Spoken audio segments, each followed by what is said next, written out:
আপনার কাছে আমার প্রশ্ন হলো, কিছু আলেম দেখা যাচ্ছে সবসময় বিভিন্ন ইসলামী দলের বিরুদ্ধে লেগে থাকে, কিন্তু সেকুলার জাতীয়তাবাদী দলগুলো নিয়ে তাদের কোনো মাথা ব্যথা নেই। এর কারণ কি বলবেন কি? এটা দুঃখজনক কারণ, এটা আল্লাহর লানত। মগজে পছন্দ হলে এটা হয়। আরেকটা হলো হিংসা। আমি যদি মনে করি ধর্মটা আমার বাপ দাদার সম্পদ, এই সম্পদের মধ্যে যদি কেউ পা রাখে, আমার সম্পদ দখল হয়ে গেল, আমার মাথা তখন ঠিক থাকবে না। কেউ যদি মনে করে ধর্ম তার বাপ দাদার সম্পদ, কেউ যদি মনে করে কোরআনের সেই একমাত্র অথরিটি, আর কেউ ইসলামের কথা বলতে পারবে না, তখন তার ভিতরে এই অহংকারটা আসে। তা না হলে ইসলামী দলগুলি, তোমরা মিয়ারা একত্রিত হওয়ার কথা, তোমরা ইসলাম চাও, তোমরা বলো কি আকীদাগত সমস্যা আছে, মাসালাগত বিরোধ আছে। আরে ভাই, মাসালাগত বিরোধটা কি? মাসালা, আচ্ছা তোমার দাড়ি একটু লম্বা, আমার দাড়ি খাটো, এইটা মাসালাগত বিরোধ। আর যেই বেটাকে দাঁড়িয়ে নাই, তোমরা হেদের লোকে জোট করো কেমনে? কেমনে করো? তারা তো ইসলাম চায় না, তারা গণতান্ত্রিক দল, সাম্যবাদী দল, জাতীয়তাবাদী দল, সেকুলার দল, তাই না? এদের সাথে থেকে জোট করে, এদেরকে ভোট দেয়, এদের মার্কা দিয়ে ইলেকশনে খাড়ায়, আর একটা ইসলামী দলের বিরুদ্ধে সে ফতোয়াবাজি করে। আমি মনে করি ইসলামী দল যারা আপনারা আছেন, ধর্মীয় সংগঠন যারা আপনারা আছেন, আপনাদের কার কি নিয়ত আছে আমি জানি না। উল্টা পাল্টা নিয়ত থাকলে আল্লাহ কিন্তু সাইজ করে দিবেন সময় মতে। সত্যিকার অর্থে যারা আল্লাহকে ভালোবাসেন, ইসলামকে চান, ইসলামের বিজয় কামনা করেন, আল্লাহর কোরআন দিয়ে রাষ্ট্র চলুক এটা চান, আমি আপনাদেরকে অনুরোধ করব, একদল আরেক দলের পাশে লাগালাগি না করে, ফতোয়াবাজি না করে, ওই মাসালাগত বিরোধ, ওই আকীদাগত বিরোধ, এই ধরনের ফালতু বয়ান না দিয়ে তাওহীদের উপরে পারেন তো সবাই মিলে ঐক্যবদ্ধ হন। তা না হলে আগামী দিন আপনাদের উপরে নেমে আসবে আযাবুন আলীমা, নেমে আসবে। পাশ্চাত্য সভ্যতা, ওরা দেখেছে বাংলাদেশে একটা ইসলামের উত্থানের সম্ভাবনা, এটা ইসলামের উত্থান।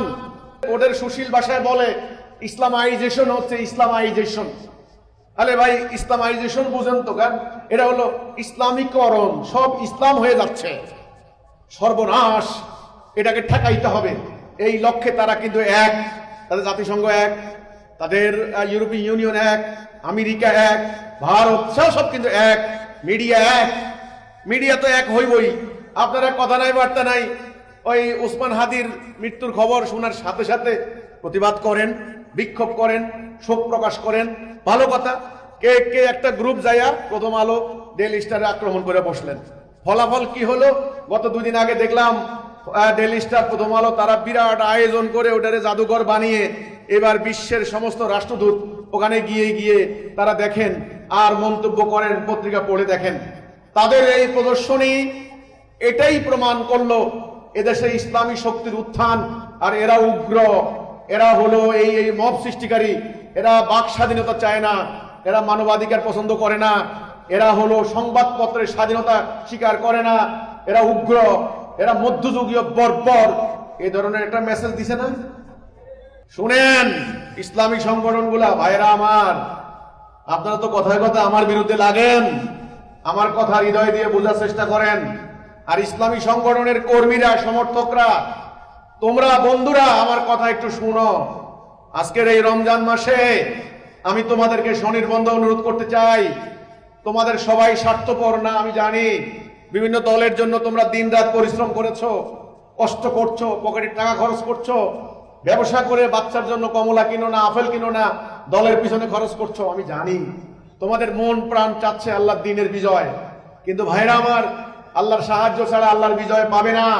আর আল্লাহ সাহায্য করবেন মোমেনকে, মোমেন তাওহীদের উপরে ঐক্যবদ্ধ হবে।